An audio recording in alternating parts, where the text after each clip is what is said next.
Hey, if the moon was made out of smoke green Paraclete, would you eat it? I know I would. I'd wash it down with a nice cold Budweiser. This is it. This is the new kit. Some of you who follow my videos closely were asking about this in the TCV video.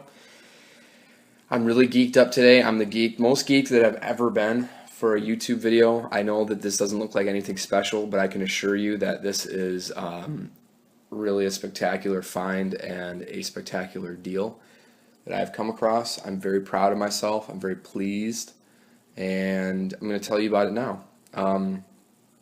After doing lots of selling, a lot of you who are personal friends with me, who know me from around, know that I'm a lean, mean selling machine, especially these last couple of weeks. And I rewarded myself. I found this amazing deal on this carrier that you see in front of you right now and pulled the trigger, decided that I was going to take a break from riding the Coyote Brown train for such a long time. I know that a lot of you were speculating that I might get something from Tier or Eagle or Cry for my new second line. Some people asked if I was getting a CPC. Sorry to disappoint. I know I'm taking a step back in time with this, but this is one of my favorite plate carriers ever. I've always wanted one of these, and I finally have it for a absolutely absurd price, a fraction of retail. So without any more hullabaloo and to-do about this carrier, I present to you the Paraclete Releasable Modular Vest.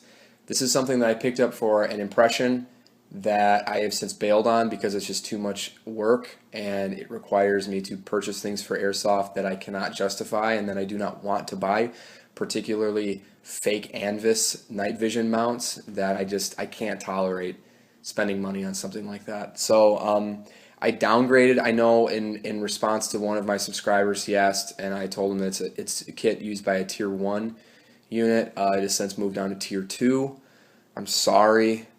I wanted to do a CAG impression so badly, but I just couldn't bring myself to do it. And I would have needed, I got the, a lot of the things are correct, but I would have needed to get a 416, which I didn't want to do, or get an MRE rail system for my M4, which I didn't want to do. I've owned one before and I don't really like it. Or I would have had to switch to a Mod 0 from my Mod 1, and I just didn't want to do that either. Furthermore, I would have had to buy some fake Anvis stuff, a battery pack and a mount for my helmet, and I just didn't want to do that. So basically, I will do a rundown of this plate carrier. I will say now that the cult of real steel gear, I'm a believer. I'm a believer. This is just such a cut above anything that I've ever owned before. That includes a 6094. Everything that I've ever reviewed on this channel, what you're looking at is the granddaddy of them all for now. I know there are better things out there, but God, this is such a well-made piece of equipment. I just can't even. I can't put it to words. So, without any more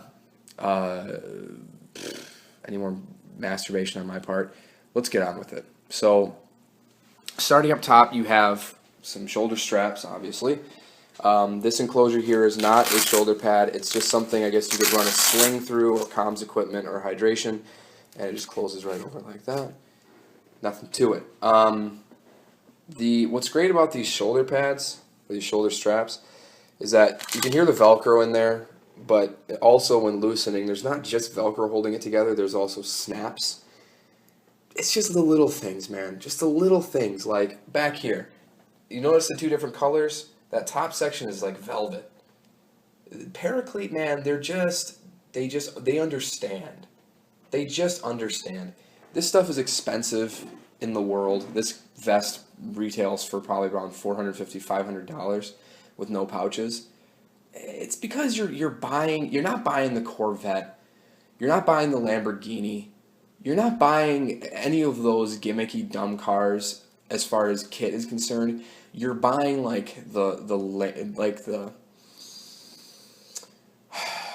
you're buying like the Range Rover of kit. It's solid, it's reliable, it's comfortable, and it keeps you from being eaten by cheetahs. And that is what it all comes back to, ladies and gentlemen. Not getting eaten by cheetahs. As you can see in there, MSA Paraclete.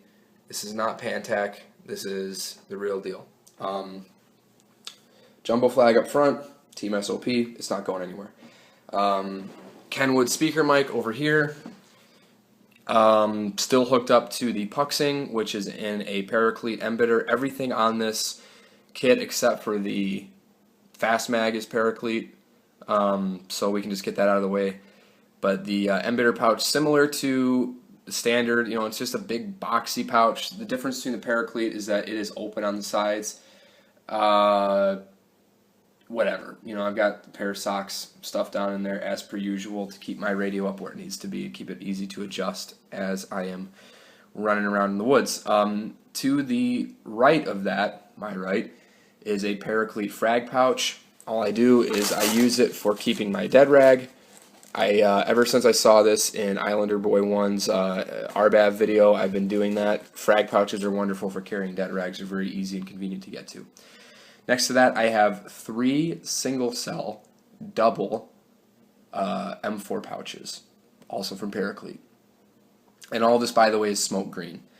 I know it looks like OD in this light, but I assure you it is smoke green. It's like Ranger green, but with a little bit more gray in it, and it looks baller in the sunlight. Nothing too special. Again, Paraclete tags up there. I removed the elastic from these. I did the same thing with my Eagle pouches. I don't like elastic in my M4 pouches because I never run them top open. And it's just difficult to get mags out, especially when they're jammed together and sticking together with their mag pulls and stuff like that. It's just easier to get rid of that and make it a little bit more convenient. And then over to the right, and this will end it for the front panel, is a Down East Industries Fast Mag. I don't know what the difference is between this and the ITW. All I know is that it's real steel and it's made in the United States. So that does it for the front. I'm going to switch this thing around. We're going to take a look at the back. Stay tuned, and thank you for watching so far. Don't quit on me. We've got 2 more segments to go. Right, so this is the back panel that I have on the Paraclete RMV right now. This is a Paraclete Assaulters panel. This is something that was seen in use a lot by CAG and also by Army Special Forces in particular. I know I just gave myself away. You know, the kit was originally going to be a CAG kit, but I have since downgraded to Green Berets. Still an awesome kit. Still an awesome kit. More to come on that later. And it's not an impression. You know, it's an inspired kit. I just can't commit to the whole impression thing. Just can't do it, man. Sorry. But you'll get to see an actual loadout video of me wearing everything soon. I promise. You guys have been asking for it, and I should deliver. Should stop being such a jerk over there about it. And yeah, so onward with the back panel. 4 banger pouches.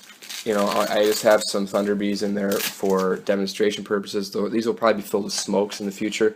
I'm finding that smokes are generally more useful than Thunder Bees and airsoft. People are used to Thunder Bees blowing up. They're not really shaken by them anymore. The smokes, however, are great. They're just wonderful. Bottom right is a large general purpose pouch. You can put, you know, food in there, tools, nods, whatever. And then to the left is similar to my Paraclete blowout pouch, which I'm trying to sell. It's basically a pouch that opens up and spreads out in 4 directions. 1, 2, 3, and then it opens up one more time, and it's like a kind of like an IFAK. But yeah, it is stitched. All this stuff is stitched into the back panel. The back panel, however, does not weave on with MOLLE. It uses a different system, which I am a huge fan of. A zipper. Takes all of 30 seconds to swap out your entire back setup. Right now, this is what I have on for the sake of this video, but on the default MOLLE-equipped back panel that this thing originally came with, the other zip-off panel, I have my Hunt's Tactical Sewing Assaulters panel on that one. So a total of 2 Assaulters panels, but for the sake of this video, I wanted to keep it all Paraclete. So I'll have a review on that later. Stay tuned for that.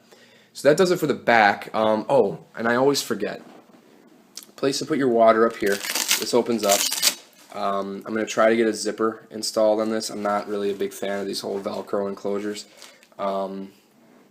But yeah, that does it for the back panel, and I'm going to open this thing up and go into the kit room and show you just some nice inner workings that make this thing worth the buy, and a cut, and the reason why it's a cut above fake gear. So stay tuned for that. Right, so I actually opted to go to the bedroom because there's a little bit better light, but I wanted to show you guys the inside of this thing all spread out. There are some things that are noteworthy that really separate this from some of the shit gear that I've owned in the past. Number one, this is a complete armor system. It's not just a plate carrier. So even though I have my fake plates in there, this is also cut for bulks armor in medium. And you just open up this flap right here and insert it in.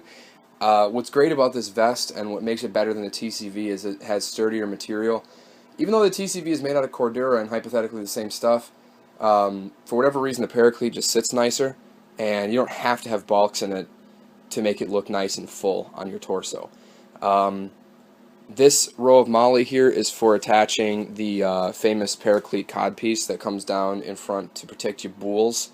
Paraclete, what's awesome about them is they didn't just have it hanging there with no real purpose other than protecting your gonads like the Army IOTV version. They put MOLLE on it, so a lot of the CAG guys were seen with even more magazines on their covering their testicles. Beautiful. In the back, and this is something that's really nice. Paraclete, I can pretty much assume, is aware that you will not always be running bulks armor. And so you don't want these little flaps, if you're not running bulks armor, flopping all over the place on the inside of your vest. So what they've done is they've added a Velcro flap system here where you can just kind of tuck this stuff away in the back.